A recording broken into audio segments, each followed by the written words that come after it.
পূজা, ও পূজা, তুমি আমার বন্ধুকে কি বলেছো? আমার বন্ধু রাগ করে আমার সঙ্গে কথা বলছি না। আরে আমি আবার কি বলেছি? আমি তো শুধু এইটুকুনি বলেছি যে ফটোতে তোমাকে খুব সুন্দর লাগে আর সামনাসামনি তোমাকে কালো শুয়োরের মতো লাগছে। বৌদি, আপনার স্বামীর নাম কি? স্বামীর নাম মুখে নেব? গরুর পেছন দিক দিয়ে পড়ে, লুঙ্গির তলায় নড়ে চড়ে।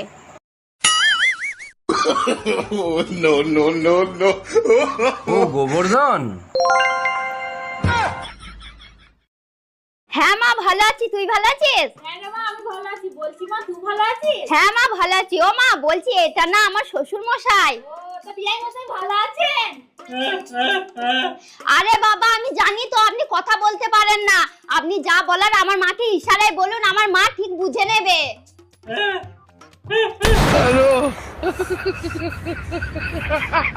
এই যে ভাবি, এইটা কি অরুণ সাহেবের বাড়ি? জি স্যার, এটা অরুণ সাহেবের বাড়ি। আপনি কোথা থেকে আসছেন? আমি লোন ডিপার্টমেন্ট থেকে আসছি। অরুণ সাহেব 20 লাখ টাকা লোন নিছিল। হ্যাঁ, লোন নিছিল। আমাদের অনেক দরকার ছিল, তাই নিছিল। এখন আমাদের টাকা দরকার, তাই লোনের টাকা ফেরত দেন। দেখেন ভাইয়া, আমরা তো লোন দেই না। যেখানে লোন দেয় সেখানে যান। তোমার সাথে বিয়া না হয়ে একটা গাছের সাথে বিয়া হইলেও শান্তি পাইতাম। তাইলে একটা গাছের কাহিনী শোনো। একটা গাছের সাথে সবসময় একটা গাধা বান্ধা থাকতো। এই কষ্টে গাছটা মরে গেল। মরে যাওয়ার পর যখন গাছ দেখতে পাইলো তার কাঠ দিয়ে সংসদ ভবনের চেয়ার বানানো হয়েছে, তখন গাছটা বলল, শালা মইরেও শান্তি নাই।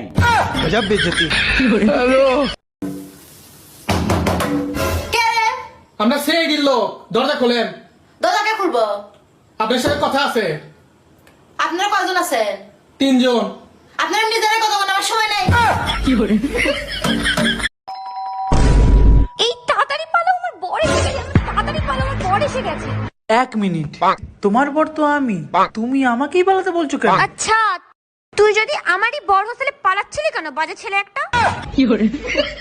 এই যে শুনছেন, আপনাকে না আমার অনেক ভালো লাগে। আরে তাই নাকি? Thank you. আমি আপনাকে বিয়ে করতে চাই। বলেন কার কাছ থেকে পারমিশন নিব? আপনি এক কাজ করেন, থানা থেকে পারমিশন নিয়ে আসেন। বিয়ে করতে থানার পারমিশন লাগে না তো? পারমিশন লাগে, কারণ আমার হাজবেন্ড পুলিশে চাকরি করে। কি রে দোস্ত, তোর নাকি বুকে ব্যথা উঠছিল? আর বলিস না, বুকে প্রচন্ড ব্যথা হচ্ছিল। তা ডাক্তারের কাছে গেছিলি? হ্যাঁ রে দোস্ত, এইমাত্র ডাক্তার দেখায় আসলাম। তা ডাক্তার দেখে কি বললো? ডাক্তার দেখেই তো অজ্ঞান হয়ে গেছে।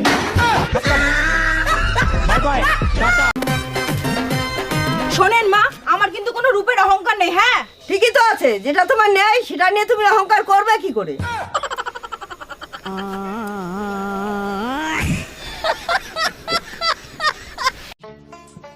বলো, আজকে রান্নাটা কেমন হয়েছিল?